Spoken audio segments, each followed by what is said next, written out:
most daredevil group of daffy drivers to ever whirl their wheels in the wacky races, competing for the title of the world's wackiest racer. The cars are approaching the starting line. First is the Turbo Terrific, driven by Peter Perfect. Next, Rufus Roughcut and Sawtooth in the Buzzwagon. Maneuvering for position is the Army Surplus Special. Right behind is the Ant Hill Mob in their bulletproof bomb. And there's ingenious inventor, Pat Pendy in his converter car. Oh, and here's the lovely Penelope Pitstop, the glamour gal of the gas pedal. Next, we have the Bouldermobile with the Slag Brothers, Rock and Gravel. Lurching along is the creepy coupe with the gruesome twosome, and right on their tail is the Red Max. And there's the Arkansas Chugabug with Luke and Blubber Bear.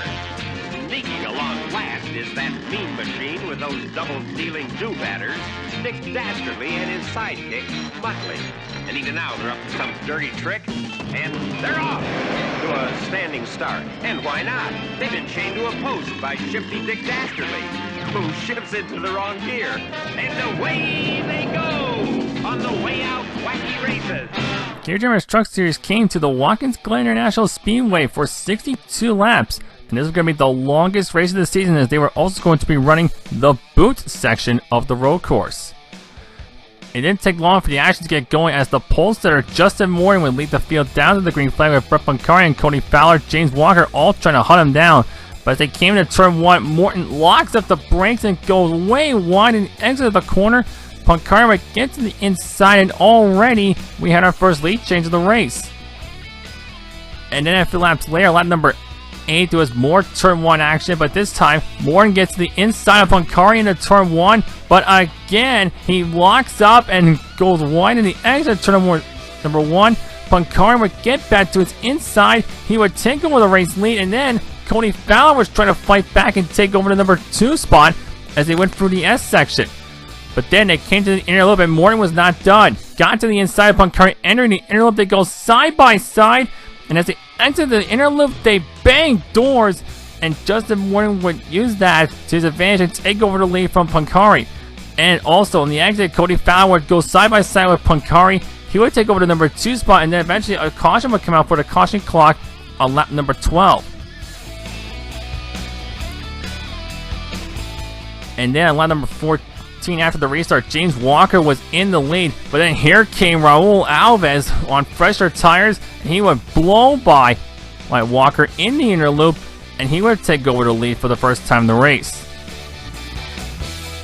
And then a little bit further back, Jimmy Christensen on lap number 15 goes way wide in turn 1, almost smashes the tire barriers. He tries to get back on track, but loses control and spins right in front of Joe Petrie, who plows into him. Brett Rogers also gets a huge chunk as well. Both of them would continue on, but no caution. Then lap number 19, Morton gets by Raul Alves for the lead, but again makes a mistake in turn 1, this time nearly dirt tracking it. Great save on his part, but Alves would take over the lead right back. And then later on, as Alves was in the lead in lap 22 in turn 9, he catches the grass, loses control, and hits the outside wall. Cody Fowler takes the lead. Alves' night was over. Fowler was then still fighting it out with Justin Warren on number 23. As they went for turn number 7, they would exchange crossovers on one another. Warren went back to the inside, trying his best to get back by Fowler, but to no avail, and he would eventually continue on. Then after a caution clock, and then after another restart, we go to number 31. James Williams in turn number 9 hits the wall on the exit, but then as he tried to get back going, he turns the truck around right in front of the field. Dave Rose, Steve Dixon, Richard Schwint, among others involved in this mess, and Williams was definitely down the dumps on that one. After another caution on the restart, there was chaos. Free wide for second, just more bonsais in the 1 and 2.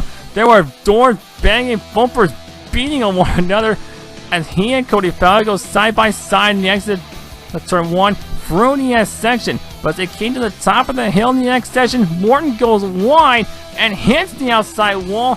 Cody Fowler retakes the lead. And then a couple laps later, Jonathan Shipman would get to the outside of Fowler on this exact same restart.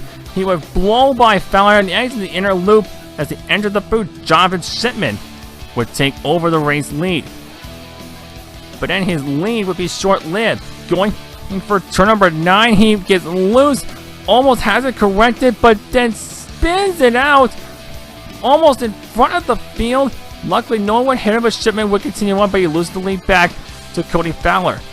Then lap number 45, Fowler then is his turn to go wide in turn 1, and that opened the door for Steve Dixon, who was also on newer tires, and he would take over the lead for the very first time. So that lead will only last about a lap. As Fowler got back by him, but behind him, Morton loses in the exit of the S section, just gets a slight scuff into the wall. He would continue on. And as mentioned, Dixon's lead only lasted a lap when Fowler took it, but then Jarvis, despite the spin, would fly through the field, and he would retake the lead from Cody Fowler as the exit turn for number 1. And then a caution would come out later on for the caution clock, setting up a wild last few lap shootout as Jarvis and Cody Fowler were ready to have a war with one another. And that war would start on lap number 56. Fowler gets to the inside on the exit of turn number 7. They go side by side heading towards turn number 8. Shipman would try to pinch him down into the grass. Fowler locks up, gets into the grass, and they hit each other in the corner. Both go wide. Shipman crosses over and retakes the lead. But then, lap number 57, disaster happened. Coming into the S section, Fowler hits Shipman overcorrect, and they have a big crash at the top of the hill. And as those two were limping along, that handed the lead back to Brett Boncari, and he was in a fight of his own. So with Justin Morton. Eventually, Morton would get close, but not close enough as Boncari would come out of the final corner, turn number 11, and he would pick up his 3rd win of the Gear Jammers Truck Series season and his 3rd win in the last 4 races. Your final result after was pretty much the race of the season. Boncari, Morton, Steve Dixon, James Williams, Richard Schwint, Andy Moore, Cody Fowler, Jonathan Shipman, Jordan Malish, and rookie Terry Dunnett making his first series start will round out the top 10.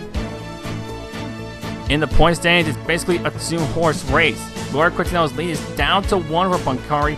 Jordan Malish, Cody Fowler, James Williams are tied for 4th. There is Chris Scala, Joe Petrick, Jonathan Shipman, Nicholas Lonnie Church, and Jimmy Christian rounding the top 10 with 4 races to go in the season.